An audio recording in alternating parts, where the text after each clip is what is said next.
Good morning dear student. हम बात कर रहे थे प्रवास के प्रकारों की। प्रवास के प्रकारों में अपन ने अंतर्राष्ट्रीय प्रवास के बारे में अध्ययन कर लिया। अभी इसका एक महत्वपूर्ण पक्ष है अंतर्देशीय या आंतरिक प्रवास।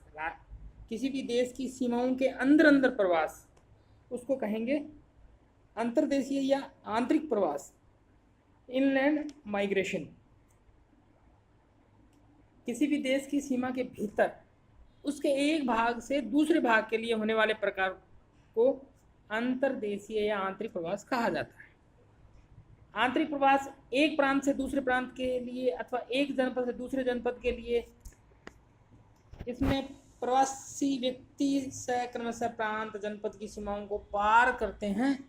प्रथम प्रकार के प्रवास को हम अंत प्रांतीय प्रवास या दूसरे प्रकार के प्रवास को हम स्थानीय प्रवास के रूप में व्यक्त किया जा सकता है। इस प्रकार आंतरिक प्रवास को भी हम दो रूपों में बांट के पढ़ेंगे। एक है अंत प्रांतीय प्रवास और स्थानीय प्रवास। अब बात करते हैं अपने अंत प्रांतीय प्रवास की। अंत प्रांतीय प्रवास, प्रवासी अपने प्रांत या राज्य की सीमा को लांघकर अन्य प्रांत में जाते हैं। स्वतंत्रता प्राप्ति के पश्चात भारत में इस प्रकार के प्रवास उल्लेखनीय मात्रा में हुए हैं।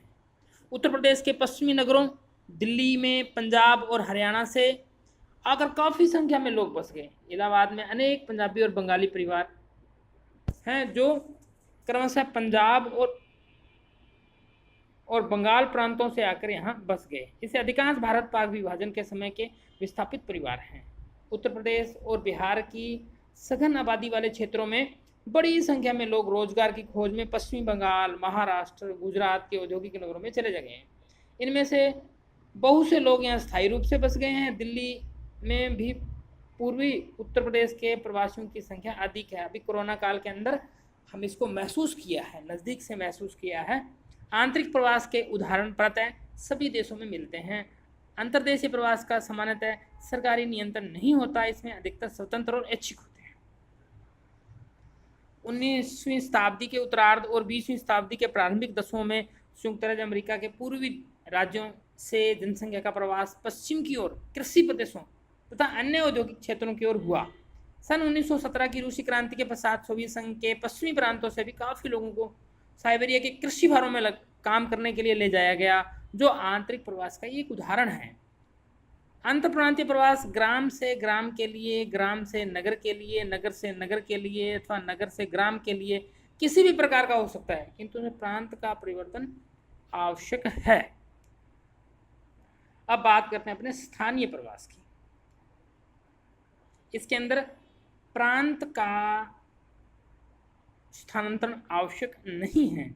स्थानीय प्रवास थोड़ी दूरी तक होने वाले प्रवास को स्थानीय प्रवास कहा जाता है। एक जनपद से दूसरे जनपद के लिए तथा एक ग्रामीण और एक नगरीय क्षेत्रों के मध्य होने वाला प्रवास इसी श्रेणी के अंतर्गत आता है। प्रवास की दिशा के आधार पर स्थानीय प्रवास को हम निम्नलिखित 4 भागों में बांट सकते हैं। गांव से नगर, नगर से नगर, नगर से गांव, ग्राम से ग्राम, ऐसे 4 भागों में बांट के करते हैं। सर्वाधिक मात्रा में ग्राम से नगर के और प्रवास रोजगार के लिए होता है। एक नंबर देखते हैं ग्राम से नगर प्रवास। इसे नगरीय प्रवास भी कहा जाता है। पिछले 3-4 दशकों में विकसित देशों में देहाती क्षेत्रों से नगरों के लिए प्रवासन की प्रवृत्ति तीव्रता में आई है, जिससे नगरीकरण की गति में तेजी हो गई है। यह प्रवास मुख्यतः 2 विपरीत शक्तियों से होता है। एक है ग्रामीण दबाव शक्ति यानी कि रूरल पुश फैक्टर, और ग्रामीण नगरीय आकर्षण की शक्ति अर्बन पुल फैक्टर।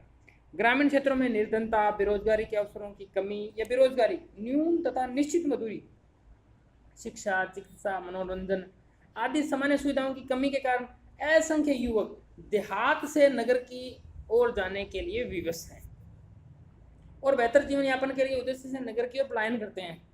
नगर सामान्यतः सभ्यता और संस्कृति के केंद्र होते हैं और साथ ही वे उद्योग, व्यापार, परिवहन, उच्च शिक्षा, मनोरंजन और सरकारी सेवाओं के भी केंद्र होते हैं। नगरों में प्राप्त रोजगार, जीवन के सामान्य सुविधाओं की उपलब्धता की आशा रहती है। इस प्रकार नगर अपने विविध सेवाओं और रोजगार के अवसरों आदि के लिए ग्रामीण जनता के आकर्षण का केंद्र बना है। इससे ग्रामीण लोग नगर की ओर आकर्षित होते हैं। इस प्रकार प्रवास भारत सहित अधिकांश विकसित देशों या विकासशील देशों में प्रचलित है। दूसरा नंबर का प्रवास आता है नगर से नगर में प्रवास। नगर से नगर प्रवास की प्रवृत्ति विकसित और विकासशील दोनों देशों के मध्य मिलती है, किंतु विकासशील देशों में इसकी प्रवृत्ति और मात्रा अपेक्षाकृत अधिक है। इसके अंतर्गत सामान्य छोटे नगरों से लोग आर्थिक कारणों से बड़े नगरों की ओर प्रवास करते हैं। यहाँ सामान्यतः लोग वाणिज्य, रोजगार, उच्चतर शिक्षा, चिकित्सा आदि की सुविधा उपलब्ध होती है। इस प्रकार बड़े नगरों में लोग ग्रामों से छोटे नगरों में आकर बसते हैं। इससे नगरों का आकार निरंतर तेजी से बढ़ता है और वे महानगर बन जाते हैं। विदेशों में New York, Chicago, London, Tokyo, Shanghai आदि सैकड़ों नगर इस प्रकार के प्रवास के होते हैं।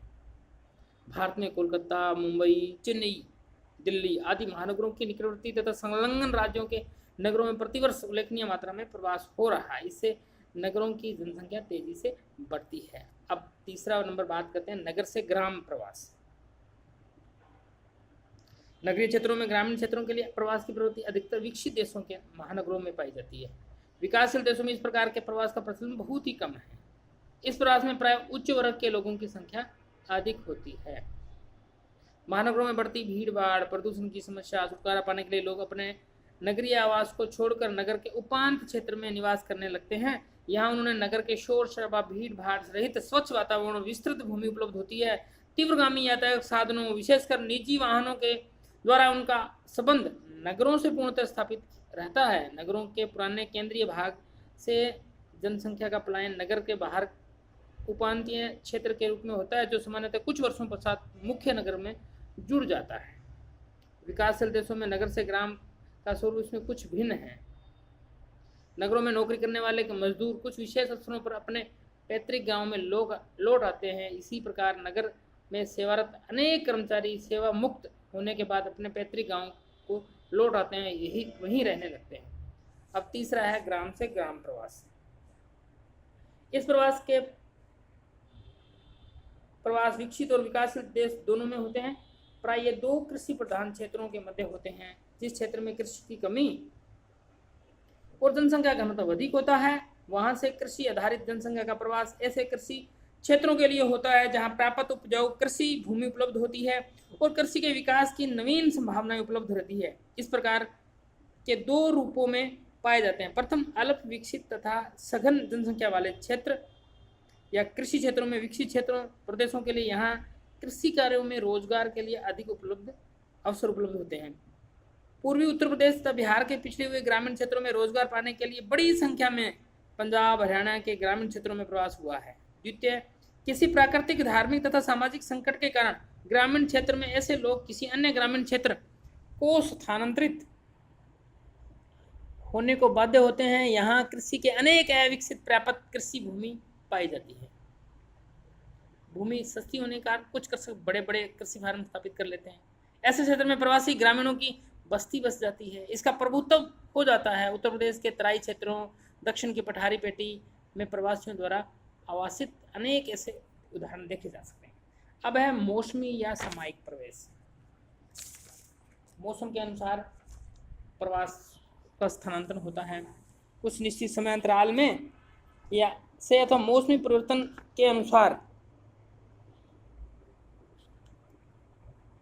एक स्थान से दूसरे स्थान के लिए होने वाले मानव स्थानांतरण को मौसमी या सामयिक प्रवास कहते हैं। मौसमी प्राय एक निश्चित मौसम से एक निश्चित क्षेत्र से दूसरे निश्चित क्षेत्र के लिए प्रतिवर्ष होता है, जबकि सामयिक या सर्वाधिक प्रवास एक निश्चित या लगभग निश्चित समावधि 1, 2 वर्ष या 3 वर्ष के वर्ष आदि हो सकता है। प्रवासी निश्चित समावधि के पश्चात अपने मूल स्थान पर लौट आता है। संसार के विभिन्न क्षेत्रों में मौसमी प्रवास के उदाहरण देखने को मिलते हैं, किंतु उसके स्वरूप में पर्याप्त भिन्नता है। मौसमी प्रवास को हम 3 रूपों में अलग बांट के पढ़ सकते हैं। अब हम मजदूरों का मौसमी प्रवास, एक जलवासियों का, पशुचारणों का मौसमी प्रवास, एक पर्वतीय मौसमी प्रवास। अब मजदूरों का मौसमी प्रवास, इसके अंतर्गत कृषि तथा चीनी उद्योग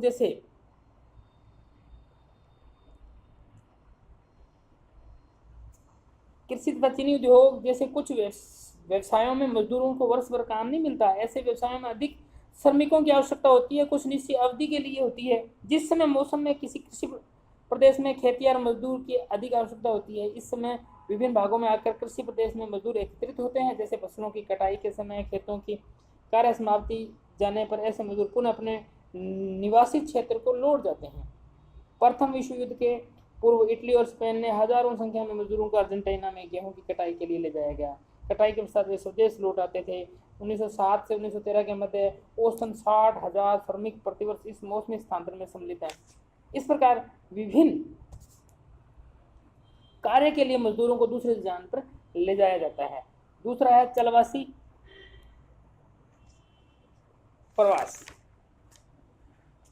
विश्व के अनेक भागों, विशेष रूप से अर्ध शुष्क तथा घास के मैदान में स्थानांतरण जातियां घुमक्कड़ जीवन व्यतीत करती हैं और इसी एक स्थान पर अधिक समय तक नहीं ठहरती। जलवासी पशुचारण अपने पशुओं तथा परिवार के साथ एक स्थान से दूसरे स्थान के लिए समय समय पर प्रवास करते हैं। साइबेरिया के स्टेपीज प्रदेश, किर्गिज, अरब के बुद्धू, अफ्रीका के अरब बर्बर आदि इसके उत्कृष्ट उदाहरण हैं, जो विशेष ऋतुओं में निश्चित स्थानों पर चले जाते हैं। यूरेशिया में टुंड्रा के दक्षिणी छोर पर याकूत, लेप्स आदि जनजातियां शीत ऋतु में नवंबर अप्रैल में नदियों के किनारे तथा वनों के छोरों पर तंबुओं में रहती है। ग्रीष्म ऋतु में आगमन पर एक ही मई जून में बड़े पैमाने पर चारों के लिए प्रवास करते हैं और उन्हें झुंड में देखे जा सकते हैं।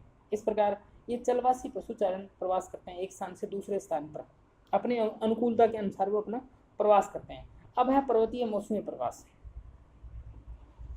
उन पर्वतीय भागों में मौसमी प्रवास अधिक प्रचलित है जिनके उच्चवर्ती भाग तापमान शीत में बहुत कम हिमांक के नीचे हो जाता है और चारागाह हिमायित हो जाते हैं। इस प्रकार प्रवास निचली घाटियों की ओर ऊपरी पर्वतीय भागों के मध्य निश्चित बिंदु में पूर्ववर्ती मार्ग से प्राय प्रतिवर्ष होता है। मौसमी प्रवास, इसे मौसमी प्रवास कहते हैं। आल्प्स, हिमालय, कुनलुन, किर्गिज, खिनगिन तथा अनेक अन्य पर्वतों क्षेत्रों में मौसमी परिवर्तन के साथ मानव स्थानांतरण प्राचीन काल से ही होता आया है। ऐसे मौसमी प्रवास मुख्यतः मौसम यानी टेम्परेचर के असहनीय हो जाने तथा खाद्य पदार्थों के अभाव के कारण होता है।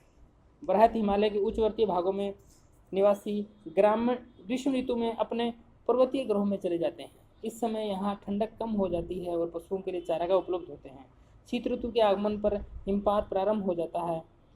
वो उच्चवर्ती भागों के पहाड़ी लोग निचली घाटियों में प्रस्थान कर जाते हैं। निचली घाटी शीत ऋतु में अधिक ठंडी हो जाती है तथा वहाँ तापमान अपेक्षित गर्म होता है। वहाँ प्राप्त चारागाह भी उपलब्ध हो जाता है। ऊपर से नीचे उतरने के मार्ग लगभग निश्चित होते हैं। यात्रा के पड़ाव भी निर्धारित होते हैं। यहाँ लोग आते जाते 1-2 दिन के लिए ठहरते हैं। ये लोग प्रतिदिन सामान्यतः 10-15 किलोमीटर की यात्रा करते हैं और वे अपने परिवार तथा पशुओं के साथ पड़ाव डालते हैं, आगे बढ़ते हैं। दिसंबर तक ये प्रवासी अपनी निचली गर्म घाटियों में पहुंच जाते हैं। लगभग 4 महीने लगते हैं। इस अवधि में ये लोग अपनी वस्तुओं, ऊन, शाल, दुशाले, कंबल, स्वेटर यहाँ लगभग 4 महीने रहते हैं। इस अवधि में ये लोग अपनी वस्तुओं को यहाँ मैदानों में घूम घूम कर बेचते हैं और साथ ही अपनी आवश्यकताओं की वस्तुएं एकत्रित कर लेते हैं। शीत ऋतु के समाप्त होते ही मार्च अप्रैल में ये पहाड़ी जातियाँ अपने परिवार, अपने पशुओं के साथ घाटियों की पहाड़ियों के भागों में ये प्रस्थान करती है। मार्ग में पड़ाव डालते हुए ये लोग कई मई तक अंत तक अपने उच्चवर्ती निवास तक पहुंच जाती है और पूरा ग्रीष्मकाल वहीं रहती है। हिमालय पर्वत के समान विश्व के अनेक पर्वतीय भागों में भी अलग अलग इसी प्रकार के मौसमी प्रवास प्रचलित में हैं। अब प्रवास में अवरोधक भी, इन प्रवासों में क्या क्या अवरोधक हो सकते हैं, इसको हम 2 भागों में बांट सकते हैं। एक है प्राकृतिक अवरोधक, दूसरा मानव निर्मित अवरोधक। प्राकृतिक अवरोधों के अंतर्गत गर्म स्थान, ठंडे स्थान, ज्वालामुखी, भूकंप, ये सब इसके अंतर्गत आते हैं। ऊंचे पर्वत, पर्वतियाँ, विस्तीर्ण महासागर, मरुस्थल, घने दुर्गम जंगल, दलदल, हिम क्षेत्र आदि मनुष्य के प्रवास के स्थानांतरण में प्रमुख प्राकृतिक अवरोधक हैं। अब बात करते हैं अपने कृत्रिम अवरोधक की। इसके अंतर्गत मानव निर्मित अवरोधों में सुरक्षा, दीवार, बाढ़ का निर्माण, आर्थिक दृढ़ता, सामाजिक बंधन आदि कृत्रिम अवरोधक के रूप में काम करते हैं। इस प्रकार हमने प्रवास के विभिन्न प्रकारों के बारे में पढ़ा। विशेष रूप से पढ़ने पढ़ा अंतरराज्यीय प्रवास या इंटरनल माइग्रेशन को अपने विशेष रूप से पढ़ा। नेक्स्ट वीडियो में अपने पढ़ेंगे प्रवास के कुछ सिद्धांत। प्रवास के सिद्धांतों में पढ़ेंगे रेवेस्टिन का प्रवास सिद्धांत, गुरुत्व मॉडल पढ़ेंगे, न्यूनतम प्रयास सिद्धांत, मध्यवर्ती अवसर मॉडल, प्रतियोगी प्रवासी मॉडल, सूक्ष्म विश्लेषणात्मक मॉडल, ली का प्रवास सिद्धांत, सोपानी संचरण मॉडल, कर्षण एवं दाब सिद्धांत, व्यवहार परक मॉडल और लास्ट अपना रहेगा गतिशीलता संक्रमण मॉडल। ये सब प्रवास के सिद्धांत हैं। अपनी ये 30 यूनिट चल रही है लगभग। इस प्रवास के सिद्धांत के बाद में लगभग 2 वीडियो और बनेंगे। ये अपनी यूनिट समाप्ति की ओर हो जाएगी। धन्यवाद।